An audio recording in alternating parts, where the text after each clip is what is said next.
L'enduro VTT, sous la houlette de l'association pour la promotion du VTT enduro. Guillaume Cuny, vous en êtes le vice-président. Cet enduro VTT by Jules Beau est organisé sur un week-end. Nous sommes précisément au stade de Cergy, à Saint-Claude. Alors, on a débuté le matin aux Moussières pour faire 2 spéciales en direction de Saint-Claude. Donc jusqu'au stade de Cergy, des spéciales descendantes, puisque c'est le but de l'enduro VTT, avec une liaison entre les deux qui nous a emmenés au stade de Cergy. Donc on a fait une première spéciale qui dure à peu près 3-4 minutes et la deuxième à peu près le double, 7-8 minutes. Il faut se donner à fond, c'est presque un sprint, un gros sprint. Et après, il faut de l'endurance pour faire ces liaisons entre chaque spéciale. Donc 2 spéciales au départ des Moussières, hein, qui descendent ici jusqu'à proximité du stade de Cergy. Et ensuite, dans la journée donc pour un peu épargner les concurrents, on leur a permis de remonter à Saint-Quétral par le bus pour faire la 3e spéciale. Donc là, sur une spéciale très technique, assez glissante, pas mal de racines, de dalles. Et ensuite, donc, ils sont revenus encore une fois au stade de Cergy en traversant la ville de Saint-Claude. Et pour repartir ensuite sur Sémoncel. Et là, faire la dernière spéciale qui viennent de finir, qui est une spéciale d'à peu près un quart d'heure.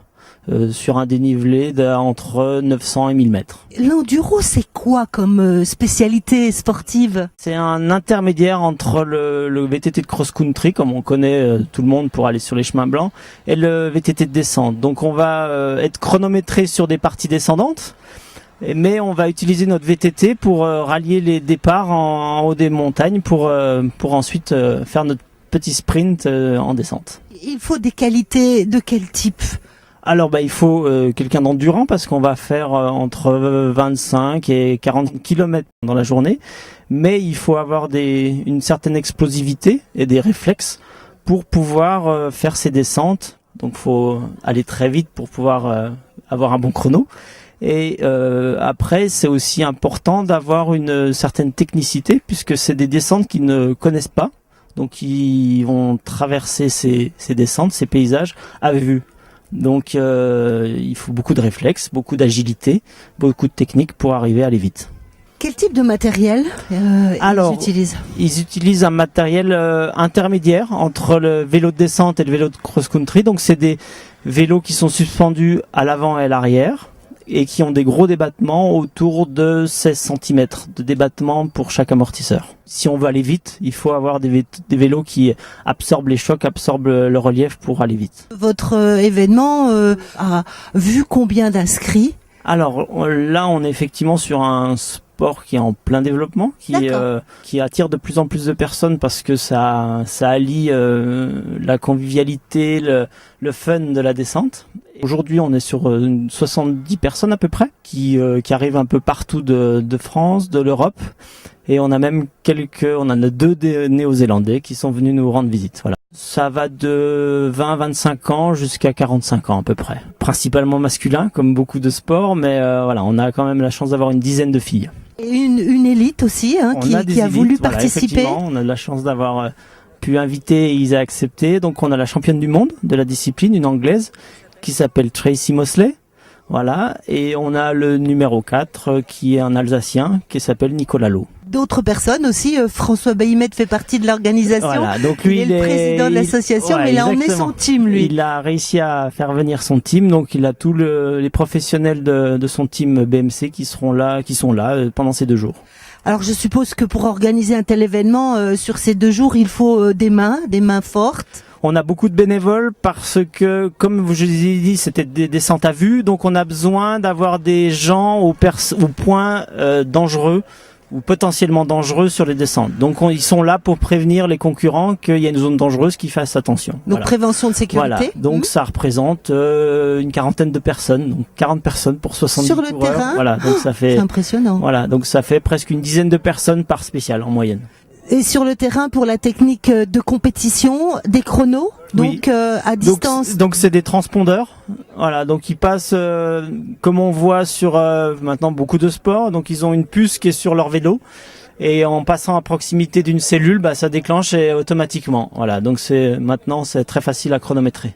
Donc des bénévoles Oui. très nombreux vous ont rejoint, Oui.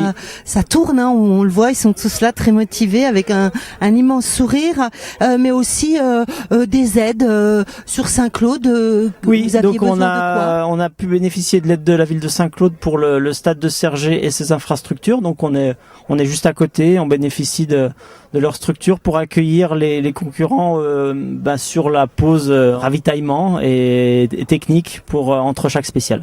Alors il faut nourrir un petit peu tous ces sportifs qui se dépensent donc là, effectivement, beaucoup. Comme ils sont là sur tout le week-end, on les prend en charge depuis le départ, depuis le vendredi soir jusqu'au dimanche à la fin. Et donc on est là aussi pour leur faire découvrir les mets et les produits régionaux pour qu'ils découvrent le Jura dans tous ses aspects. Donc découvrir les produits régionaux, mais l'esprit de ce week-end est dans cette logique aussi, Ouais, dans cette démarche. Donc nous, on voulait effectivement créer un événement convivial et sportif, et puis c'était effectivement leur faire découvrir le maximum de choses de la manière la plus positive possible pour que finalement, à un moment donné, ça soit plus nous qui soyons des ambassadeurs de chez nous, parce qu'on est déjà d'ici, on connaît de chez nous, mais que ça soit eux qui en puissent faire promouvoir la région du point de vue sportif et culinaire. Voilà. Donc pour les Néo-Zélandais, le Jura n'est plus un mystère, ni Non. un secret. Voilà. Quels autres pays avez-vous pu tenter de convaincre? Alors on a des Anglais, on a des Belges, on a des Allemands, des Suisses allemands, beaucoup de Suisses, et puis après dans les Français, on a même des gens qui viennent de Provence. Donc, vous voyez, on arrive à avoir un panel assez représentatif du monde du VTT. Bon, je suppose que les coureurs apprécient beaucoup ce week-end. En tout cas, ils sont nombreux autour de nous et ils ont l'air assez exténués mais heureux. Donc ça, c'est plutôt c'est l'essentiel. Nous, c'est effectivement qu'ils soient fatigués mais avec le sourire. C'est ce qu'on cherche. C'était les deux leitmotifs de la course. Voilà. Ok. Merci Guillaume. Et puis peut-être à un autre rendez-vous enduro VTT by Jules Beau l'année prochaine. C'est sûr. Si on a avec tous les sourires qu'on a, on est obligé de recommencer. Ok, on sera là. Merci. Merci.